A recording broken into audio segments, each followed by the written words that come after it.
Latest updates ఎప్పటికప్పుడు పొందడానికి Big TV WhatsApp channel follow అవ్వండి. లింక్ డిస్క్రిప్షన్లో ఉంది. Welcome to Big TV. Cinema industry కోసం మంచో చెడో చెప్పాలంటే ధైర్యం చేయాల్సిందే. అలాంటి ధైర్యం చేస్తున్న వారిలో దర్శక నిర్మాత తమ్మారెడ్డి భరద్వాజ్ ఉంటారు. మనతో భరద్వాజ్ గారు ఉన్నారు. సార్ నమస్తే. సరే, ఇంటి జరుగుతున్న పరిణామాలని చూస్తున్నారు.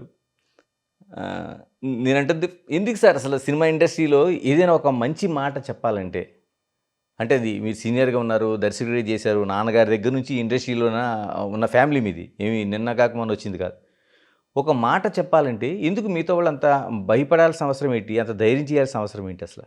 భయమేం లేదు, ఎవరు భయపడతారు నేను అనుకోను, కానీ మనకెందుకు వచ్చిన గొడవ అనుకుంటారు అనుకోండి. నేను అనుకోవటం భయపడతారు నేను నమ్మను. మనకెందుకు వచ్చింది లేనిపోయింది. ఇప్పుడు ఏమవుతుందంటే ఇక్కడ బిజినెస్ మనకి. నాకు ఎవరు సినిమా చేస్తారు చేయరు అనేది నాకు తెలిసిపోయింది. ఇప్పుడు చిన్నప్పుడే తెలిసిపోయింది నాకు ఎవరు సినిమాలు చేయరు అంటే. చెయ్యలేను కదా, వాళ్ళ సినిమా కోసం నేను కాంప్రమైజ్ అవ్వాలనేది నేను అనుకోలేదు. సో నేను ఎప్పుడు కాంప్రమైజ్ అవ్వలేదు కాబట్టి వాళ్ళు ఎప్పుడు అందరూ చాలా ప్రేమగా ఉంటారు నాతో.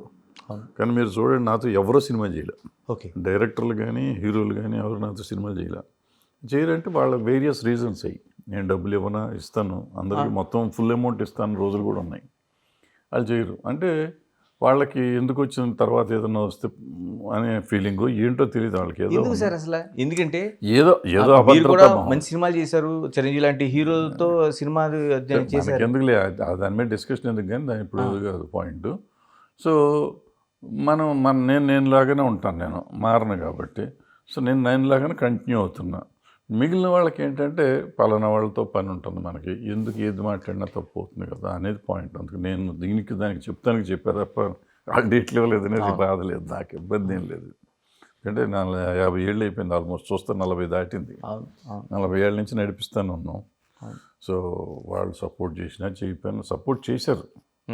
ఇండస్ట్రీ నన్ను సపోర్ట్ చేసింది ఇంతకాలం, లేకపోతే నేను ఉండేవాడిని కాదు. అంతే కదా. నాకు సినిమాలు చేశారా చేయలేదనేది పక్కన పెడితే, బట్ అదర్వైజ్ నాకు ఫుల్ సపోర్ట్గా ఉన్నారు అందరూ, మోరల్గాను ఫిజికల్గాను సపోర్ట్గా ఉన్నారు అందరూ.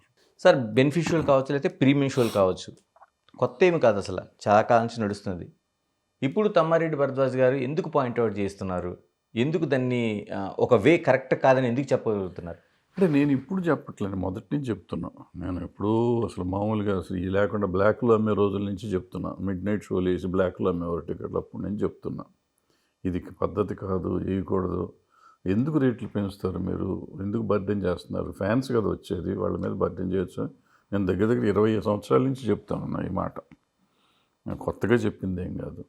ఇప్పుడు వచ్చేటప్పటికి ఈ గొడవ అయినాక నేను మళ్ళీ చెప్పాను కాబట్టి మళ్ళీ ఇప్పుడు ఇష్యూ చేశారు. ఈ మధ్యకాలంలో మీరు మర్చిపోయి ఉంటారు, మళ్ళీ నేను కనపడేసరికి దానికి మీరు గుర్తు చేసుకుని ఉంటారు అంతే తప్ప నేను కొత్తగా చెప్పింది కాదు. అంటే ఆ బెనిఫిషియల్ వల్ల బెనిఫిట్ ఎవరికి జరుగుతుందని మీరు బెనిఫిట్ కోసం చేస్తాము జనరల్గా. ఇది ఎవరికి బెనిఫిట్ అనేది ఎవరికి తెలియదు. డైరెక్ట్గా ప్రొడ్యూసర్కి వస్తుంది, ప్రొడ్యూసర్ ఎవరికి వస్తుంది, ఇన్ టర్న్ ప్రొడ్యూసర్ దేని మీద ఖర్చు పెట్టింది. అది నా ఆర్గ్యుమెంట్ ఏంటంటే, ఇది తెలుగు రాష్ట్రాల్లో మాత్రమే ఎందుకు జరగాలి? ఓకే, తెలుగు సినిమా ఇది, తెలుగు రాష్ట్రాల్లో రేట్లు పెంచుతూ ఉంటున్నారు, మిగతా రాష్ట్రాల్లో పెంచరు కదా. మిగతా రాష్ట్రాల్లో పెంచినప్పుడు మిగతా మనకెందుకు పెట్టుకుని వీళ్ళకి ఎందుకు ట్యాక్స్ వేస్తున్నారు మీరు అనేది నా పాయింట్, నా ఆర్గ్యుమెంట్ అది. అది కాకుండా నెంబర్ ఆఫ్ థియేటర్స్ వేస్తారు కదా మీరు.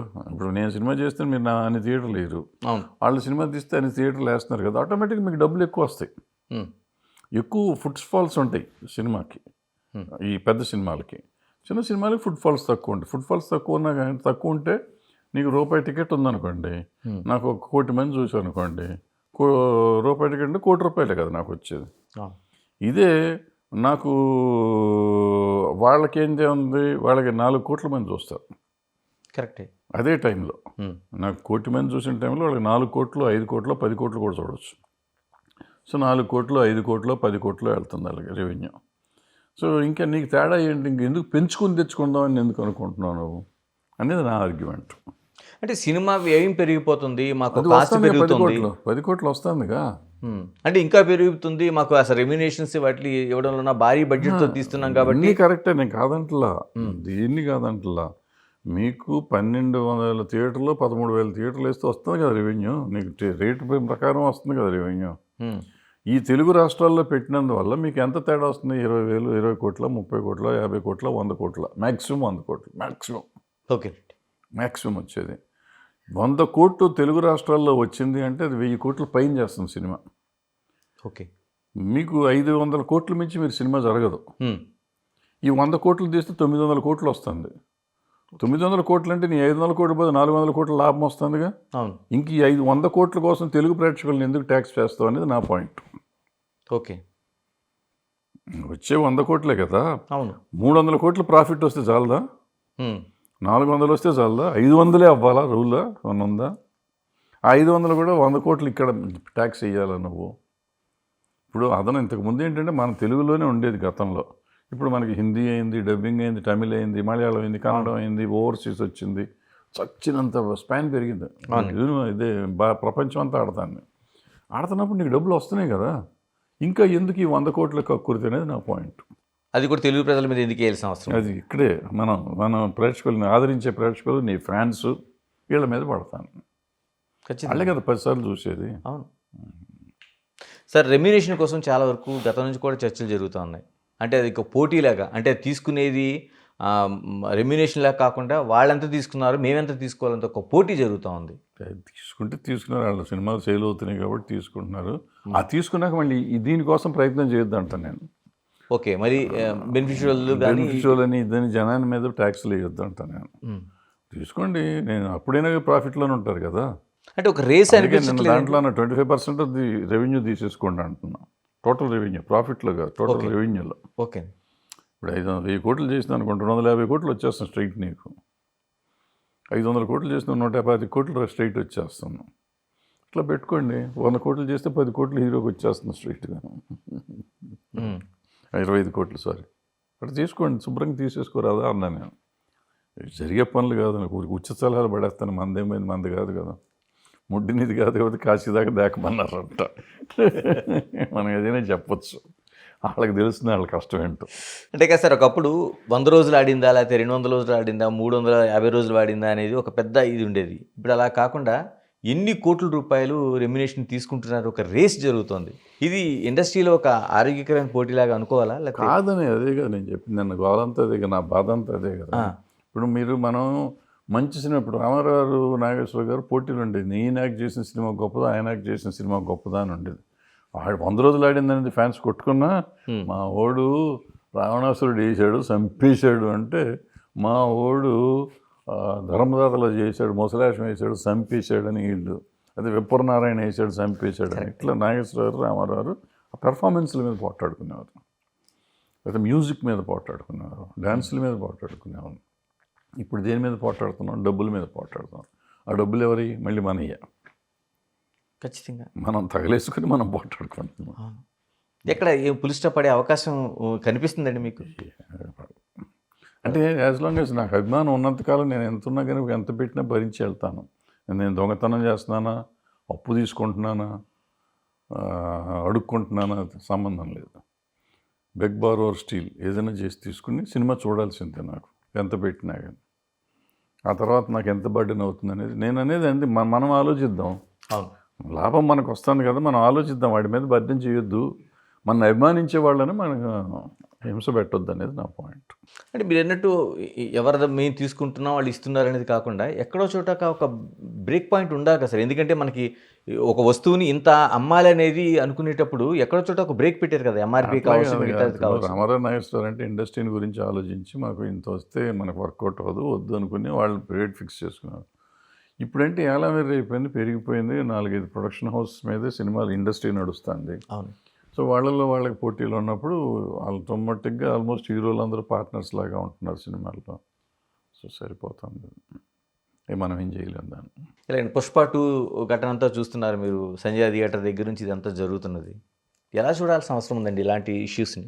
ఏం చూడాల్సిన అవసరం లేదు, మనం కొద్దిగా జాగ్రత్తగా ఉంటే సరిపోతుంది. చాలా సీరియస్ ఇష్యూ ఏం కాదు అది. చచ్చిపోయింది కాబట్టి చాలా సీరియస్ ఇష్యూ, అది వేరే సంగతి. బట్ ఇలాంటి కెలామిటీ జరగడం అనేది ఇంతకుముందు చాలాసార్లు థియేటర్లో చచ్చిపోయారు. ఆర్టిస్టులు వెళ్లకుండా కూడా చచ్చిపోయాను థియేటర్లో. ఆర్టిస్టులు వెళ్లకుండానే టికెట్ల కోసం చచ్చిపోయిన రోజులు ఉన్నాయి. మనం జాగ్రత్తగా ఉండాలి. అప్పటికి ఇప్పటికీ కూడా మనం జాగ్రత్తగా ఉండటం అనేది అవసరం. చాలామంది ఫ్యాన్స్ సినిమాకి వెళ్ళి ఆ కటౌట్ల మీద నుంచి పడిపోయి చచ్చిపోయిన వాళ్ళు ఉన్నారు. వెళ్తా వస్తాను, సినిమాకి వెళ్తాను వస్తాను, లేకపోతే ఫంక్షన్కి వెళ్తా వస్తాను, మోటార్ సైకిల్ మీద పడిపోయి చచ్చిపోయిన వాళ్ళు ఉన్నారు. సో ఎప్పటికప్పుడు ఇట్లా చచ్చిపోయిన వాళ్ళు చాలామంది ఉంటున్నారు. Hmm. లేదా ఫ్యాన్స్ కొట్టుకొని చచ్చిపోయిన వాళ్ళు ఉన్నారు. రకరకాలుగా చావులు ఉంటున్నాయి ఫ్యాన్స్వి. సో ఇవన్నీ తగ్గాలి. ఎందుకు ఫ్యాన్స్ అభిమానం ఉండొచ్చు కానీ ఇట్లా ప్రాణాల మీద తెచ్చుకుని ఎందుకు పేరెంట్స్ని ఇబ్బంది పెడతారు అనేది నా పాయింట్. పోనీ అటువైపు నుంచి చూడొచ్చండి. ఇటువైపు నుంచి అంటే ఫ్యాన్స్ అంటేనే వాడు ఒక మేనియాలో ఉంటాడు. నిజంగానే ఒక దేవుడు. ఆ దేవుడు వచ్చే టైంకి వాడు ఏమైనా చేస్తాడు. మనకు ఆ సంజయ్ థియేటర్లో కనిపించింది అది. ఇటువైపు నుంచి తీసుకోవాల్సిన జాగ్రత్తలు ఏమోనండి. ఎందుకంటే ఇటువంటి షోలు చేయడం దానిపైన ఇప్పటికే పెద్ద ఎత్తున సోషల్ మీడియా కావచ్చు, మిగతా ప్లాట్ఫామ్స్లో ఒక వ్యతిరేకత వ్యక్తం అవుతుంది. అని మనం తీసుకునేది ఏముంది సార్, ఇప్పుడు షో చేయకూడదు. ఫస్ట్ పాయింట్ థియేటర్లో షో చేయకూడదు. మనం ఇప్పుడు వేరే ఎక్కడ జేఆర్సీ ఫంక్షన్ హాల్లో లేకపోతే ఓపెన్ హాల్లోనో చేస్తే అది కూడా కంట్రోల్ చేసుకుని జనాన్ని పోలీసుల్ని పెట్టుకుని భద్రత పెట్టుకొని చేసుకోవాలి తప్ప మామూలుగా వదిలేసి చేయకూడదు. ఎందుకంటే వీళ్ళు అభిమానుల మీద పడిపోయి చాలా గొడవ అవుతా ఉంటున్నాం. సో ఇటువంటి థియేటర్లకు అనేది వెళ్ళటం అవాయిడ్ చేయాలి. సాధ్యమైనంత వరకు మానేస్తే బెటర్. ఒకవేళ వెళ్ళినా కానీ ఎవరికి చెప్పకుండా అనౌన్స్మెంట్ లేకుండా సడన్గా వెళ్ళి సినిమా చూసి తిరగడానికి పారిపోయి రావాలి. ఇంతకుముందు చేసేవాళ్ళు అట్లాగే చేసేవారు హీరోలు అంతా. ఓకే, అలా చేస్తే చేసుకోవచ్చు. సార్ పుష్ప తర్వాత అటు పొలిటికల్ స్టేట్మెంట్స్ కావచ్చు, ముఖ్యమంత్రి కావచ్చు, లేకపోతే అసెంబ్లీ కావచ్చు, బెనిఫిట్ షోలు అనేవి వేయడానికి లేదు, రేట్లు పెంచడానికి లేదు. ఈ సినిమా షోలు ఏదైతే మీరు చెప్తున్నారో హీరోలు అనేవాళ్ళు వితౌట్ పర్మిషన్ వెళ్ళడానికి లేదని చెప్తున్నారు. మీరేం చెప్తారు ఓడిటి పైన? కరెక్టే, చేస్తే మంచిదే. అంటే ఆర్టిస్టులు పర్మిషన్ తీసుకోవాలంటే ప్రదర్శన చేసి వెళ్ళాలంటే పర్మిషన్ తీసుకోవాలి. రహస్యంగా వెళ్ళాలంటే ఏముంది, అంతకుముందు వెళ్ళేవారు కదండి. అంతకుముందు 4 పోలీసులు ఉంటే సరిపోతుంది. ఇప్పుడు మనం చెప్పకుండా వెళ్ళామనుకోండి, ఇప్పుడు ఎక్కడ చెప్పకుండా వెళ్తే థియేటర్ క్లోజ్ చేసేస్తారు. టికెట్లు షో స్టార్ట్ అవ్వగానే క్లోజ్ అయిపోతాయి టికెట్లు, రోడ్డు ఖాళీ అయిపోతుంది. ఆ టైంలో గబుక్కుని లోపలికి వెళ్ళేసి కూర్చుని ఇంటర్వెల్ అయిపోయే టైం కొంచెంసేపు ఉండి సినిమా కంప్లీట్ అయ్యే లోపల బయటకు వచ్చాం అనుకోండి, క్లైమాక్స్ ముందు బయటకు వచ్చాం అనుకోండి, క్లైమాక్స్ అయ్యి జనం బయటకు వచ్చేసరికి ఎవరు వచ్చారంది వెళ్ళింది కూడా తెలియదు. ఆ ఇంటర్వెల్ టైంలో కొంచెం హడావిడి ఉంటుంది. అది కూడా సీట్లోంచి కదలకపోతే ఏ గొడవ ఉండదు. అలా ఉండరు కదండి, అభిమానులు అనేవాడు ఉండడు కదా అసలు. ఉంటుంది, కొంచెం ఉంటుంది, ఉండకుండా ఎట్లుంటుంది. బట్ వెళ్ళిపోవాలి. మనం సినిమా అయ్యేదాకా ఉండి మళ్ళీ చేతులు ఊపుదాం అనుకుంటే కష్టం. సరే, ఎలాగా ఈ 3 పాయింట్సే దీన్ని సినిమా ఇండస్ట్రీని గవర్నమెంట్ టార్గెట్ చేసిందని ఒక చర్చ ఒకటి లేవదీస్తున్నారు. గవర్నమెంట్కి ఏం పని అబ్బా, గవర్నమెంట్కి అసలు ఏముందని చెప్పి దీని మీద టార్గెట్ చేస్తారు. మనం ఎంత ఇస్తాం ట్యాక్స్? ఒక్కో రాష్ట్రానికి 500 కోట్లు కడతాం మహా కడితే. ఓకే, బాగా ఎక్కువ వస్తే 500 కోట్లు కడతాం. 1000 కోట్ల కంటే ట్యాక్స్ రాదు. ఇప్పుడు మామూలుగా అయితే ఇంతకుముందు ఇంత వచ్చేది. టోటల్ ఇండస్ట్రీ ఎంత కలుపుతాయండి? అంతేగా. ఓకే, అంతే, ఏమొస్తుంది? 5,000 కోట్లు చేస్తాయి సినిమాలు మొత్తం 2 స్టేట్లకు కలిపి 5,000 కోట్లు చేస్తాయి. 5,000 కోట్లకి జిఎస్టీ. 5,000 కోట్లు యాక్చువల్గా మనకు వచ్చేది తొక్కలోది. 5,000 కోట్లు లెక్కలేస్తాం కానీ ఓన్లీ మన స్టేటే తీసుకోవాలి, మన 2 స్టేట్లే తీసుకోవాలి. ఓకే, 2,000 కోట్లు కాదు, నేను పొరపాటు తప్పుడు లెక్క అది. మన 2 స్టేట్లే. 2 స్టేట్లు ఇప్పుడు ఏ సినిమా అయినా కానీ ఇప్పటికి 300 కోట్లు దాటలా 2 స్టేట్లు కలిపి. సో 300 కోట్ల సినిమాలు 3 వచ్చితే 1000 కోట్లు అవ్వవు.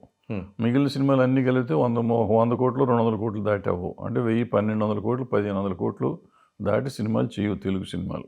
ఓకే, మన స్టేట్లో మనకు వచ్చే ట్యాక్స్లో. తెలుగు స్టేట్స్ దీంట్లో 20% మనకు వచ్చేది, అంటే 200 కోట్లు. ఇంతే. 200 కోట్లు చెరొక స్టేట్కి చెరొక 100 కోట్లు వస్తుంది. ఈ 100 కోట్లకి మీరు మా మీద ఏం కాన్సన్ట్రేట్ చేస్తారు మీ గవర్నమెంట్?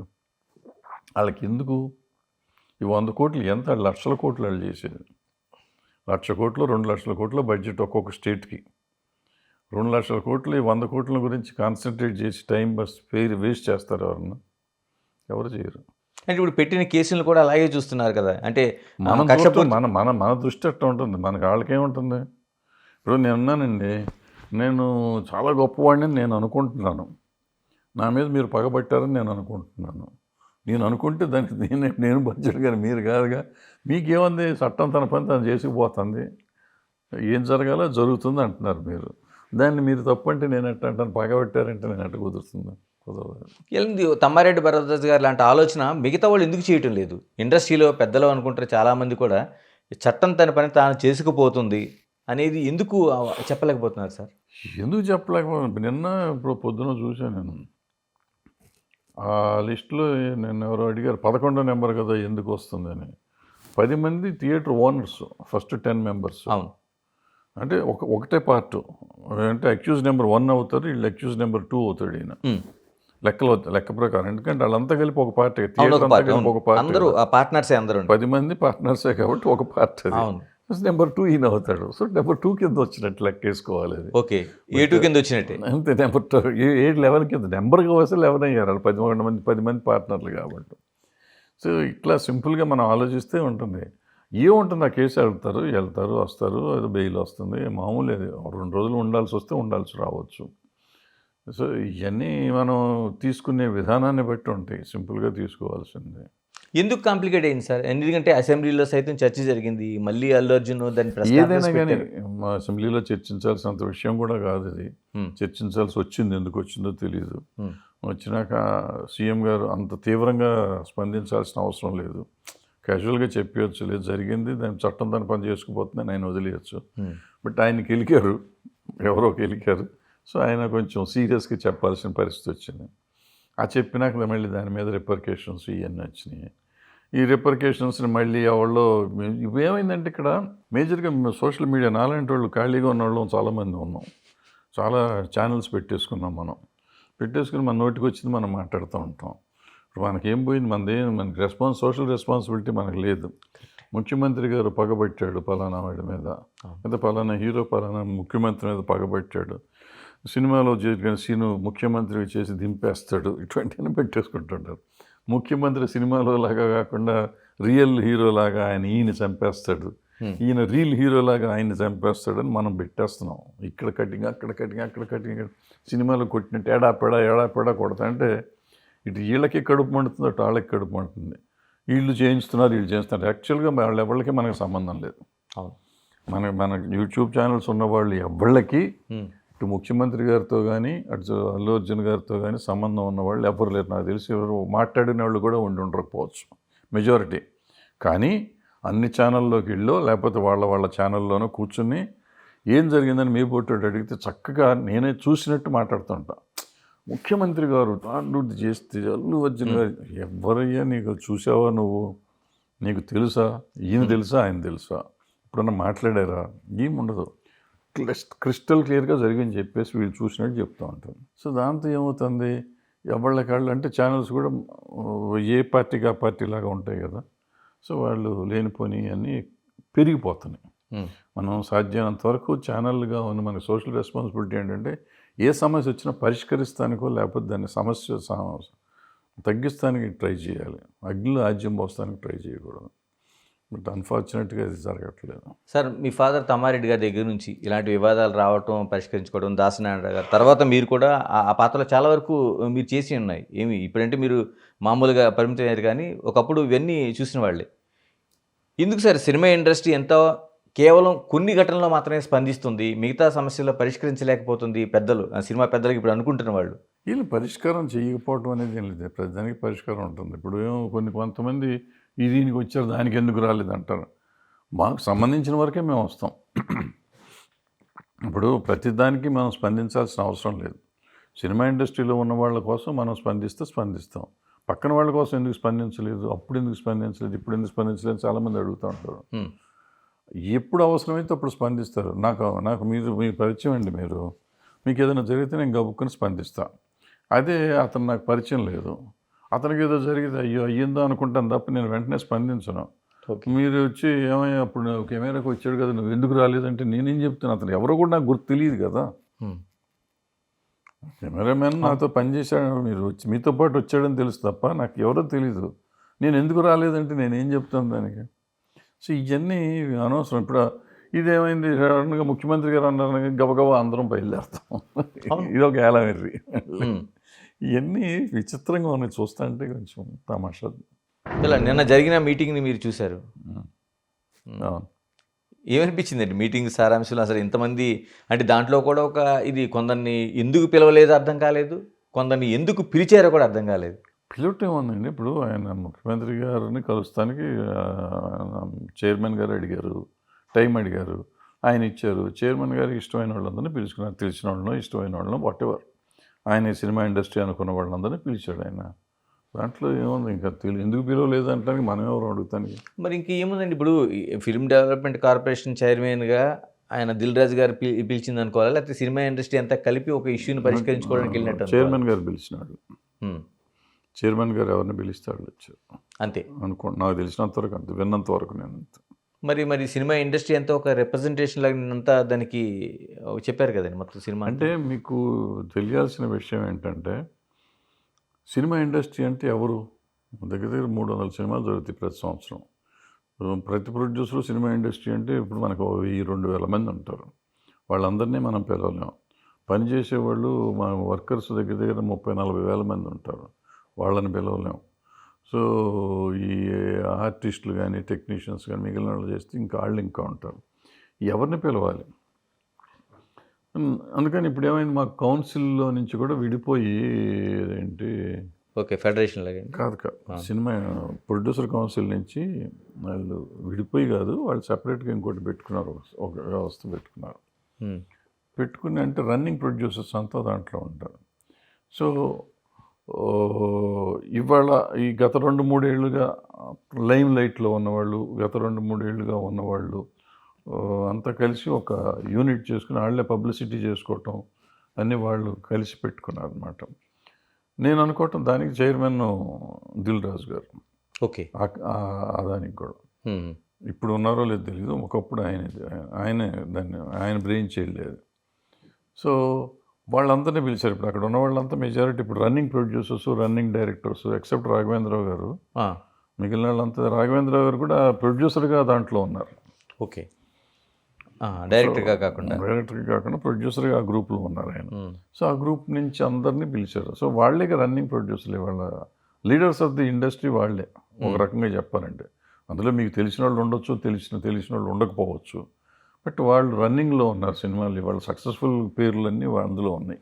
ఇంకా సార్ సినిమా సక్సెస్కి తర్వాత ఇండస్ట్రీలో వచ్చిన సమస్యల పరిష్కారం సక్సెస్కి మధ్య ఏమి అది రెండు ఒకటే అంటారు? అంటే ఒకటి కాదు. అంటే యాక్చువల్ నిజం చెప్పాలంటే అందులో సగం మందికి సమస్యలు ఏంటో కూడా తెలియదు. సో అందుకని ఎవరు సైలెంట్గా ఉన్నారు. ఇప్పుడు మనం అక్కడికి వెళ్ళి ఆయన మీరు బ్రహ్మాండంగా చేశారంటానికి వెళ్ళక్కర్లా, స్టేట్మెంట్ ఇచ్చి కూర్చోవచ్చు ఇంట్లో. అవును. సో మనకి ఏమన్నా కావాల్సిందేమన్నా అడుగుతానికి వెళ్ళాలి. యాక్చువల్గా మనకి మేమంతా అనుకుంది బయట మేము అందరం అనుకుంది ఏంటంటే జరుగుతున్న సమస్యకి పరిష్కారానికి వెళ్తున్నారేమో ఏమన్నా అనుకుంది. అసలు ఆ విషయం ఎవరు మాట్లాడలేదు, అసలు సంబంధం లేదు, ఆ విషయం మాట్లాడలే. ఆయన కూడా ఈ చిన్న విషయాలు పట్టించుకోవద్దని ఆయన చెప్పాడు. ఆయన ముందే చెప్పారు, అసెంబ్లీలో నేను వాటెవర్ నేను చెప్పిందంతా దానికి కట్టుబడి ఉన్నాను, అదే ఫైనల్ అని చెప్పారు ఆయన. అయిపోయింది. అది ఫైనల్ అయినప్పుడు ఇక మీటింగ్ అనవసరం కదా. బట్ ఇక్కడ మీటింగ్ ఏంటంటే ఇప్పుడు ఇంటర్నేషనల్ స్టాండర్డ్ చేయడానికి నిన్న కట్టుకుని ఎందుకు వెళ్ళాల్సిన అవసరం వచ్చింది? అది లేదు, మరి మనకు తెలీదు. సరే ఏదో ఒకటి పాపం వెళ్ళారు, కలిశారు, వచ్చారు, ముఖ్యమంత్రి గారిని కలిశారు, ఆయన ఏదో చెప్పారు. అండ్ చాలామంది చాలా బ్రహ్మాండంగా జరిగిందన్నారు meeting. They are happy with that. వాళ్ళు హ్యాపీగా ఉన్నప్పుడు మనం హ్యాపీగా ఉండాలి తప్ప మనకెందుకు బాధ మధ్యలో. కాదు సార్, ఒక 40-50 ఇయర్స్ నుంచి ఇండస్ట్రీ దగ్గరగా ఉన్నారు. నేను అడుగుతుంది ఏంటి, ఇంటర్నేషనల్ స్టాండర్డ్స్లో ఉండే సినిమాది ఏంటి, అంతకుముందు మనకు ఏముంది, ఇప్పుడు ఏం చేయబోతారు సార్? ఏం చేయటం అంటే ఏదో చేస్తాం తెలుస్తుంది.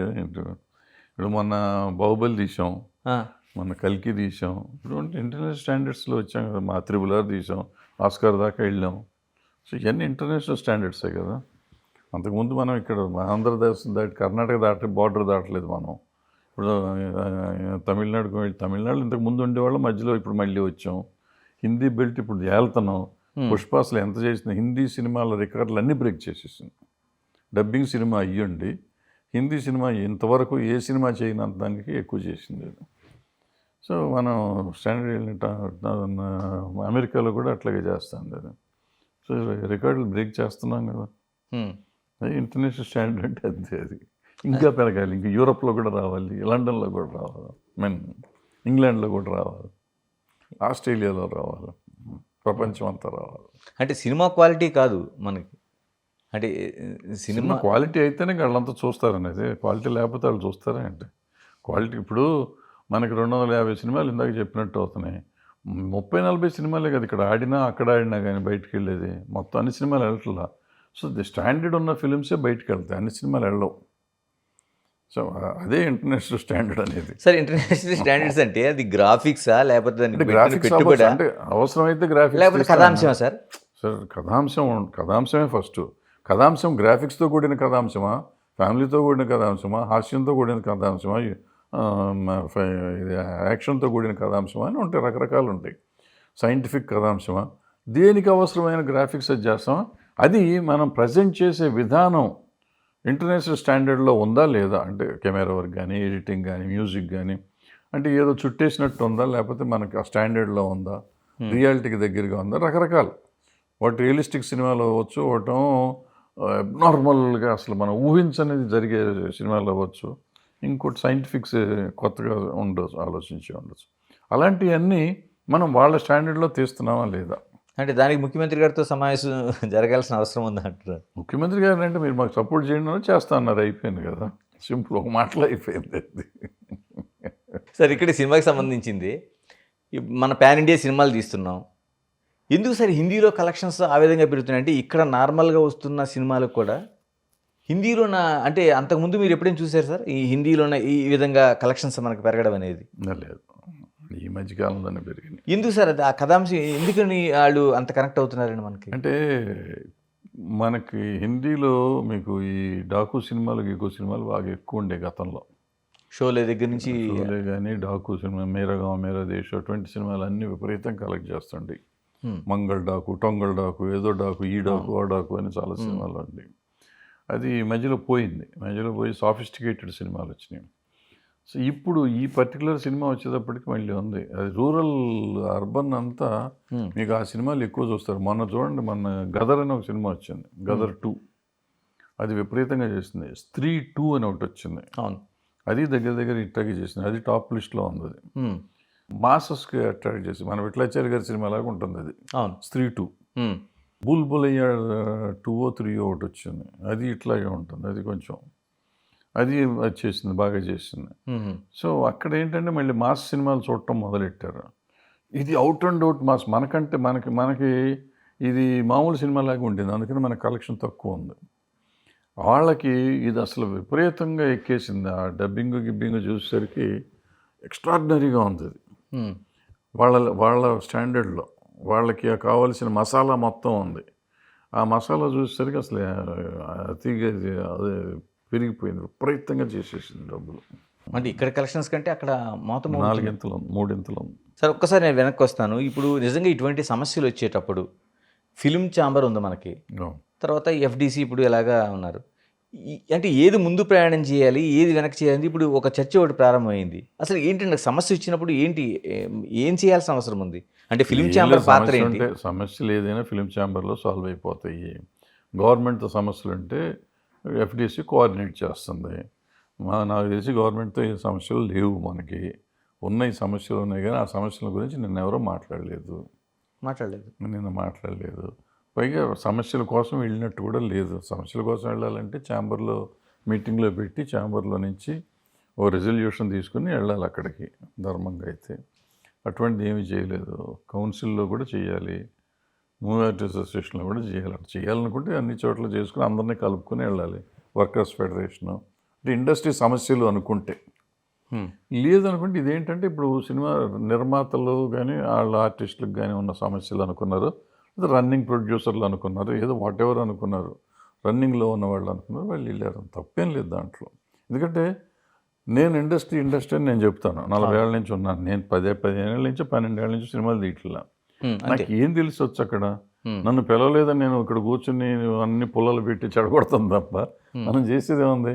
ఇవాళ వాళ్ళు ఫేస్ చేస్తున్న వాళ్ళు ఉన్నారు, ఈ లాస్ట్ 3 years నుంచి సినిమాలు తీసిన వాళ్ళు, కాబట్టి వాళ్ళకి ఇవాళ సమస్య తెలుస్తుంది. ఓకే, నేను నిన్నటి సమస్య చెప్పగలను కానీ ఇవాళ సమస్య నేను చెప్పలేను. సో నన్ను పిలవలేదు అంటాం కంటే తెలిసిన వాడిని వెళ్ళటం బెటర్. బట్ ఏంటంటే ఎక్కువ మంది వెళ్తే too many cook spoil the బ్రాత్ లాగా అంతమంది వెళ్ళాల్సిన అవసరం లేదు. ఏదో అవసరమైన వాళ్ళు 10 మందో 5 వెళ్ళేసి చెప్పుకుని వచ్చేస్తే అయిపోయేది. పిలిచిన వాళ్ళు కూడా వెళ్ళలేదు కదా. ఐ డోంట్ నో వాళ్ళ రీజన్స్ ఏంటో మనకు తెలియదు కదా. సార్ మొత్తం సమస్య ఎంత అంటే పుష్ప అనేది 2 అనేది ఒక సినిమాకి సంబంధించింది, సంజయ్ థియేటర్ సమస్య, తొక్కిసలాట, కేసులు, కోర్టులు, ఇవన్నీ. దీన్ని సినిమా ఇండస్ట్రీ సమస్యగా దాన్ని ఎక్స్పోజ్ చేయటంలోన అది లేదుగా. ఎందుకు ఎక్స్పోజ్ చేశారో తెలియదు, కానీ నిన్న జరిగింది అది కాదు కదా. ఆ సమస్య కోసం వాళ్ళు వెళ్ళలేదు. సో ఇప్పుడు నిన్న నేను అన్నది ఒక మనిషి కోసం ఇండస్ట్రీ తల వంచిందని నేను అన్నానని ఎట్లా ఉంటారు మీరు అన్నారు. నిజమే, ఎందుకంటే వాళ్ళు వెళ్ళలేదు కదా దానికి. అవును, ఇండస్ట్రీ కోసం వెళ్ళా, బట్ వీళ్ళు అనుకున్న మనసులో వీళ్ళందరూ దానికోసం వెళ్ళారు నిజం చెప్పాలంటే నా ఉద్దేశంలో. బట్ అక్కడికి వెళ్ళాక ఆయన మాట్లాడే అవకాశం లేదు, వీళ్ళు అది మాట్లాడలేదు. సందర్భం అయితే అదే, అంతే కదా. సందర్భం అయితే అదే. ఇప్పుడు ప్రత్యేకంగా సినిమా ఇండస్ట్రీకి వచ్చిన కష్టం లేదు, లేదా ఇంటర్నేషనల్ స్థాయికి తీసుకెళ్లాల్సిన వేదిక కాదు. సో ఏదైనా కానీ అది కాదు కాబట్టి నేను తప్పు, వాళ్ళు రైటు.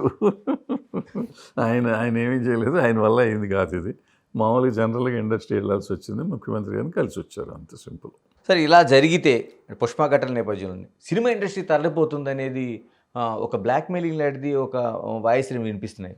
అంత వీక్గా ఉందండి. నేను ఇందాక చెప్పాను కదా, నాలాంటి పని లేని వాళ్ళు చాలామంది ఉన్నారు ఈ దేశంలో, రాష్ట్రంలో. మాకేముంది, నేను తరలి వెళ్ళిపోతాను, నేను వెళ్తా, ఏమన్నా అవుతుందా ఇండస్ట్రీకి? 20 వాళ్ళు ఎవరో స్టేట్మెంట్ ఇస్తే ఏమవుతుంది? ఎవరు వెళ్ళేది? ఎవరికాళ్ళ ఆస్తులు ఎక్కడ ఉన్నాయి, సినిమాలు ఎక్కడ ఉన్నాయి? ఇప్పుడు ఇక్కడ సినిమా తీసేవాళ్ళు ఎంతమంది?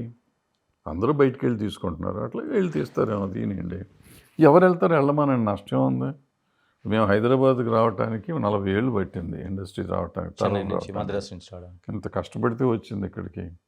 ఈ డ్యాన్సులు నేర్పించి, ఫైట్లు నేర్పించి, యూనియన్లు పెట్టి, సినిమాలు తీసి, స్టూడియోలు కట్టి, ఒకటి చేసాం, అన్ని కష్టాలు పడ్డాం.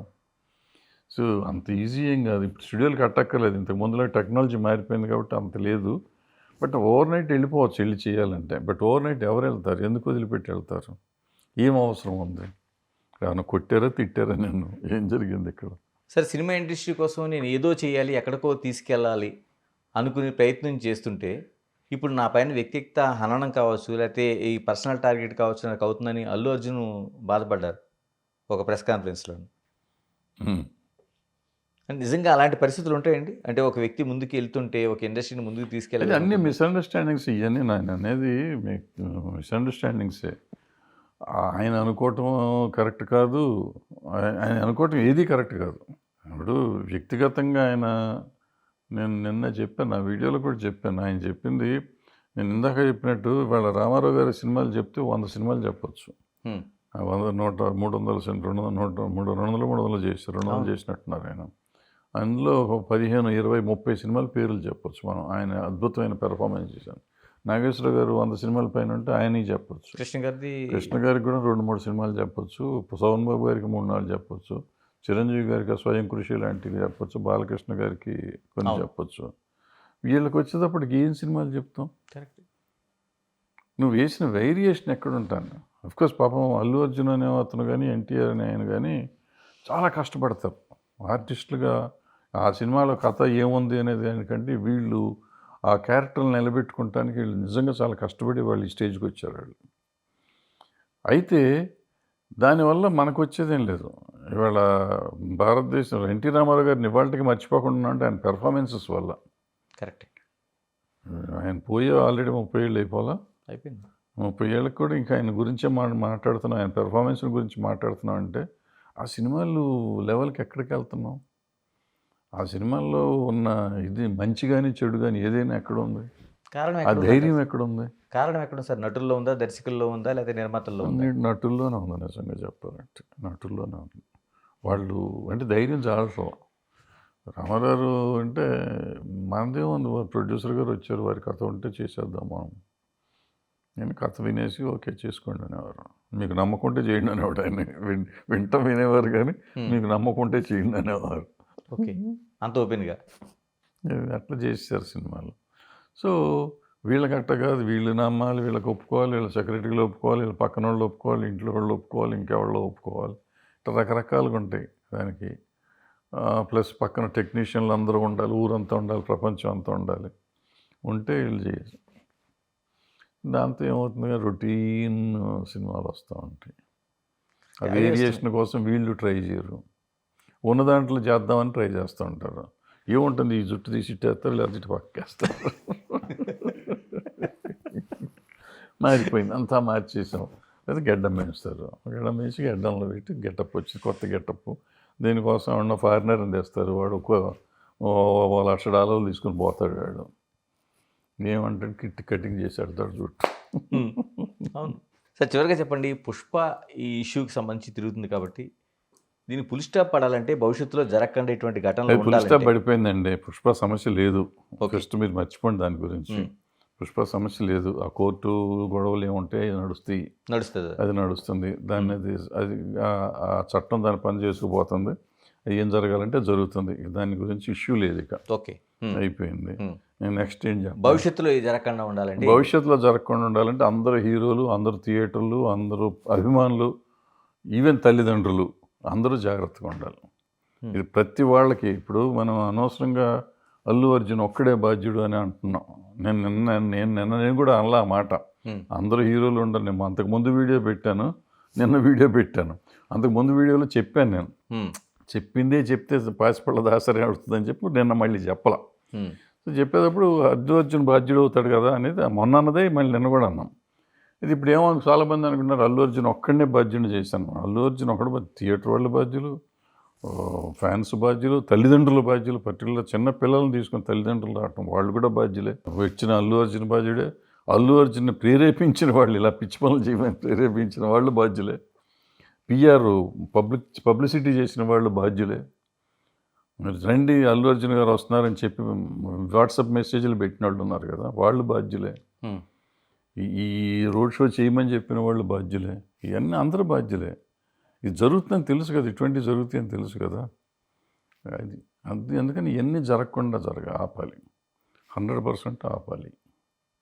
ఆపాలంటే డెఫినెట్గా ప్రొడక్షన్ హౌస్లు, హీరోలు కోఆపరేట్ చేయాలి. ప్లస్ గవర్నమెంట్ ఒకవేళ పొరపాటు నీళ్ళు వస్తే సరైన అరేంజ్మెంట్ చేయగలగాలి. పోలీస్ అరేంజ్మెంట్, సెక్యూరిటీ ఇవ్వగలగాలి. పోలీస్, గవర్నమెంట్ కాదు, పోలీస్ ఇస్తే చాలా వరకు సాల్వ్ అయిపోయింది. ఈ బాడీగార్డ్లు, బౌన్సర్ల వ్యవస్థను ఆపేయాలి. నిజమే. ఇది మీరు ఎప్పుడైనా అంతకుముందు మీ కాలంలో చూసారండి? ఎక్కడ లేదనుకుంటా, ఈ మధ్య కాలంలో తయారైంది ఇదంతా. అంతకుముందు అభిమానులే చుట్టూ ఉండి చూసుకునేవారు. వాళ్ళు చూసేవారు, ప్రొడ్యూసర్లు, డైరెక్టర్లు. మేము ఆపేవాళ్ళం. మేము పెద్ద హీరో రామారావు నాగేశ్వర రోజుల్లో నేను మా చిట్టబ్బాయి గారు వాళ్ళు వీళ్ళు ఉండేవారు. మేము ఉండేవాళ్ళం, ఆపేసేవాళ్ళం, జనాన్ని తోసేవాళ్ళం. సరే, సినిమాలో ఇన్ని వేల కోట్ల రూపాయలకి వెళ్ళిపోయిన తర్వాత అంటే ఇప్పుడు దాదాపు ఒక 1000 కోట్ల మార్క్ అనేది ఒక బెంచ్ మార్క్ అయిపోయింది. మీరేం చూడాలనుకుంటున్నారు భవిష్యత్తులో? ఇక్కడతో అవుతుందా లేకపోతే ఇంకేమైనా? 5,000 కోట్లు 10,000 కోట్లు. నేను ఆ టాప్ 100 ఆఫ్ వరల్డ్ సినిమా ఉంటుంది కదా, ఆ రేంజ్లోకి వెళ్ళాను. ఇప్పటికీ మనం వచ్చాం 1000 కోట్లు అంటే దగ్గర 100 సినిమాల్లో ఉంటున్నాం మనం. అవును, 100లో కాదు, 10లోకి రావాలని నా కోరిక. 10లో రావాలంటే 5,000 కోట్లు దాటాలి. 5,000 కోట్లు. సో దాటాలని నేను అనుకున్నాను. 4,000 కోట్లు 5,000 కోట్లు వస్తే టాప్ 10లోకి వెళ్ళిపోతాం. అప్పుడు ఏం చేయాలి సార్? టికెట్ రేట్లు ఇప్పటికే మళ్ళీ టికెట్ రేట్లు లేదు కాబట్టి మళ్ళీ ఇందాక చెప్పిందంత అంటే మళ్ళీ థియేటర్ల సంఖ్య ఎంత ఉంది కాబట్టి సంఖ్య ఉంది కదా, డబ్బులు వస్తాయి నీకు. ఫారిన్ అక్కడ డాలర్లో వస్తాయి, అక్కడ డబ్బులు ఎన్ని ఫారిన్ ఎక్స్చేంజ్లో వస్తుంది. నార్త్ ఇండియాలో వచ్చి నార్త్ ఇండియాలో రేట్లు పెంచి అమ్ముతారు వాళ్ళకి వేరియబుల్ రేట్స్ అని. మనకు కూడా వేరియబుల్ రేట్స్ పెట్టుకోవచ్చు. ఓకే, వేరియబుల్ రేట్స్ అంటే ఏ షోకి, మార్నింగ్ షోకి తక్కువ ఉంటుంది అక్కడ బాంబేలో. మేము పుష్ప 1 చూసాం సినిమా. పుష్ప 1 జైలర్ అది వచ్చింది, రజనీకాంత్ 2 సినిమాలు నేను బాంబేలో చూసాను. మార్నింగ్ షోకి వెళ్తే 300 రూపాయలు అంత టికెట్, ఎర్లీ మార్నింగ్ షో 7:30కి. అదే 9:30 షో నైట్ అయితే 2,600 రూపాయల టికెట్. ఈ జైలర్కి పుష్పకి రెండింటికి అదే రేటు. అందుకని మేము పొద్దున్న 4ంటికి 300కో 400కో చూసాం. అది వేరియబుల్ అనమాట. సో అట్లా వేరియబుల్ పెట్టుకున్నాను అనుకోండి, ట్యాక్స్ వచ్చేది వస్తుందంటే పొద్దున్నే జనం రారు కాబట్టి అటు తక్కువగా పెట్టుకున్నారు. తక్కువ కొంటే మళ్ళీ డబ్బులు లేని వాళ్ళు ముందు వెళ్తారు, డబ్బులు ఉన్న వాళ్ళు సాయంత్రమే వెళ్తారు. ఏమన్నా సుఖంగా ఉంటుంది కదా. ఆ రకంగా చేసుకుంటే ఉంటుంది. అది థియేటర్ వాడికి ఛాయిస్ ఇస్తే. ఇక్కడ ఏంటంటే సినిమా అనేది, టికెట్ అనేది నా ఇష్టం, నేను సినిమా తీస్తున్నా. మీ ఇష్టం అయితే మీరు రావచ్చు, లేకపోతే రావకపోవచ్చు. రేట్ పెంచుతాను నువ్వెవరు అని అడుగుతానికి నిజంగా పెంచక్కర్లేదు. పెంచుతామో అన్నారు అనుకోండి, ఇట్లా వేరియబుల్ రేట్స్ పెట్టుకోండి, ట్యాక్స్ కట్టండి, తీసుకోండి, ఎవరు వాళ్ళు వస్తారు. సార్, దీనికి అనుబంధంగా ఇప్పుడు చాలా వరకు టికెట్ రేట్లే కాదు, లోపలికి వెళ్ళిన తర్వాత మనకు పాప్కార్న్ కల్చర్ పెరిగింది. అసలు సామాన్యుడు 1,500 నుంచి 2,000 రూపాయలు పెట్టకపోతే సినిమా థియేటర్కి వెళ్ళలేని పరిస్థితి ఉంది. మనం రోజు అనుకుంటున్నాం. నేను దగ్గర ఇటువంటి దీని మీద ఒక 15 వీడియోలు చేశా. ఎవరైనా తగ్గారా? వెళ్ళి కొంటున్నారుగా. పాప్కార్న్ ఇప్పుడు యాక్చువల్లీ నేను ఫస్ట్ వీడియో పెట్టినప్పుడు 150 ఉండేది, ఇప్పుడు నాకు 350 అయింది. 350 అయింది. అవును, అది జాంబో ప్యాక్ అని 200 రూపాయలు పెరిగింది. మనం 15 వీడియోలు పెడితే డెవలప్మెంట్ ఏంటంటే 200 రూపాయలు పెంచారు వాళ్ళు. అది పరిస్థితి. కదండి అది ఒక సెంటిమెంటరీ పిల్లల్ని తీసుకెళ్ళినప్పుడు ఒక సెంటిమెంటరీ బ్లాక్మెయిలింగ్ లాంటిదండి అది పిల్లలు పిల్లలకి అడుగుతారు. అది లేకుండా గడవదు. పిల్లల్ని తీసుకెళ్తే నీకు ఒక్కొక్క పిల్లడి మీద ₹500 నువ్వు ఖర్చు ప్రిపేర్ అయిపోయి వెళ్ళాలి. వెళ్ళకపోతే కుదరదు. అది ఇది అనుభవించాల్సిందే. అనుభవించాల్సిందే తప్పదు. మనం చేసిందే కదా! మనం చేసింది మనం అనుభవించక ఎవరు అనిపిస్తారు? ఎక్కడ బ్రేక్ అంటే చేసి ఇప్పుడు ఏమవుతుంది, కందకు లేని దొరద కత్తి పెట్టుకెందుకని వాళ్ళకి లేని బాధ నీకెందుకు అంటారు. నీకు ఇష్టం లేదా మానే, నేను రమ్మని నేను అడగట్లేదుగా. టికెట్ పెట్టాను, దీనికి రేటు పెట్టాను ఇంత, దీనికి ఇంత రేటు పెట్టాను. నీకు ఇష్టమైతే రా, కష్టమైతే మానేయి. నీ దగ్గర డబ్బులు లేవనుకో, నోరు మూసుకొని లోపలే కూర్చో. సినిమా థియేటర్ బయటికి రాబాకు. వచ్చిన టాయిలెట్కి వెళ్ళి మళ్ళీ లోపలికి వెళ్ళి కూర్చో, సినిమా చూసుకో. ఎవడు కొనమన్నాడు నేను ₹300? నేను కొనమన్నానా? బలవంతం ఏం లేదు కదా. నా రేట్ ఇది, నీకు ఇష్టమైతే రా, కష్టమైతే పో అన్నారు. తీసుకుంటే తీసుకో, లేకపోతే మానే. అదొక ఆర్గ్యుమెంటు. సామాన్యుడు వస్తున్నాడు కదా, ఈయన మోసం చేసేస్తావా అనేది ఇంకో ఆర్గ్యుమెంటు. రెండు కరెక్టే. అండ్ నియంత్రణ ఎలాగండి సార్ మరి? ఎవరు నియంత్రించలేరు. అంటే నియంత్రించాలని చట్టాలు ఉన్నాయి, అన్నీ ఉన్నాయి, కానీ ఎవరు నియంత్రించలేరు. ఆ చట్టాన్ని నేను చాలా అడ్వాంటేజ్గా వాడుకోవచ్చు. ఇప్పుడు కోకోకోలా బాటిల్, వాటర్ బాటిల్ ఉందనుకోండి, దాని మీద టీఆర్పీ ఎంఆర్పి ఉంది. ఎంఆర్పి ఉంటుంది. ఎంఆర్పి రేట్కి అమ్మాలని ఉంటుంది. సో వాళ్ళు ఏం చేస్తారంటే లూజ్ వస్తారు. లూజ్ ఎంతైనా పెట్టుకోవచ్చు. అవును. మీకు బాటిల్ అమ్మరు, లూజ్ అమ్ముతారు. లూజ్ అమ్మితే ₹100 అమ్మవచ్చు. వాళ్ళకి యాక్చువల్గా ₹3 ₹4 పడుతుంది లూజు. ₹100 ₹80 అమ్ముతారు. సమోసాలు వాళ్ళు ఈ ₹3కి తెస్తారు. మనకి వచ్చేటప్పటికి అమ్మాలంటే ₹25 ₹50కి అమ్ముతారు. సార్ ఫైనల్గా ఇప్పుడు అంతకుముందు ఏదో పెద్ద దిక్కు అంటే దాసరి నారాయణరావు ఉండేవారు, తర్వాత చిరంజీవి ఏదో చూపించారు. అంటే ఇప్పుడు ఏదో ఎఫ్డీసీ కావచ్చు, లేకపోతే ఫిల్మ్ ఛాంబర్ కావచ్చు, ఇలాగే ఉంటుందా? లేకపోతే సినిమా ఇండస్ట్రీకి ఒక పెద్ద దిగ్గా ఒక ఫోటోలో అది ఏమైనా కనిపిస్తుందా మనకు అంటే భవిష్యత్తు? పెద్ద దిక్కు అని అసలు ఎక్కడ ఉండదండి. భ్రమది. దాసరి నారాయణరావు గారు అనుకోకుండా ఏంటంటే ఆయన అన్నిట్లోనూ ఆయనే కనపడేటట్టుగా ఆయన actor, writer, director, producer, distributor, ఏంటి ఎగ్జిబిటరు, వర్కరు అన్నీ ఉండేవాడు. పొలిటీషియన్ను, ఇన్ని అవతారాలు ఉన్నాయి కాబట్టి ఆయన ఏ సమస్య వచ్చినా అందరూ ఆయన దగ్గరికి వెళ్తానికి అవైలబుల్. ఇంకోటి వీటన్నిటికంటే అబోవ్ ఆల్ అవైలబుల్. అవైలబుల్. ఎవరు వెళ్ళినా తలుపు తీస్తే ఒక టీ కాఫీ ఇచ్చి మరి సమస్య వినేవాడు ఆయన. అంత బిజీగా ఉండి ఎలా వినేవాడు ఆయన, మనిషో ఇంకోటో తెలియదు నాకు. దానివల్ల ఆయనకి అవకాశం వచ్చింది. అలా మనం అవ్వలేము, అసలు ఇంపాసిబుల్. ఇంకో మనిషి పుడతామని అవసరం, పుడతాడని నమ్మటం కూడా తప్పది. పుట్టడు ఎవరు. చాలామంది అనుకుంటారు మా ముఖ్యమంత్రి గారు చేయరా, మా ప్రైమ్ మినిస్టర్ చేయట్లేదా, లేకపోతే ఆయన చేయట్లేదా, లేకపోతే ఈ హీరో గారు చేయట్లేదా, ఇంతమంది చేయట్లేదా, నేను ఈ సేవలు చేస్తున్నాను. ఇవన్నీ ఓకే, మీరు అన్నీ కరెక్టే. బట్ ఈయన చేసింది మీరు ఎవరో చేయలేరు, ఎవరూ చేయలేం. అది ఇంపాసిబుల్ అనమాట. అంటే ఎన్నిట్లో సక్సెస్ఫుల్ ఆయన. ఇంకోటి ఆలోచించాలి,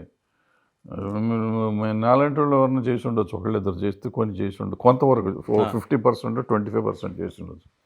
కానీ మేము మిగిలిన ఆయన అన్నిట్లో సక్సెస్ఫుల్. ఆయన ఓకే, ఒక దాంట్లో సక్సెస్ఫుల్ అయ్యి ఉండొచ్చు. ఆయన ప్రతిదీ as a director is a great director, as a writer great writer, as an actor great actor, as a producer great producer.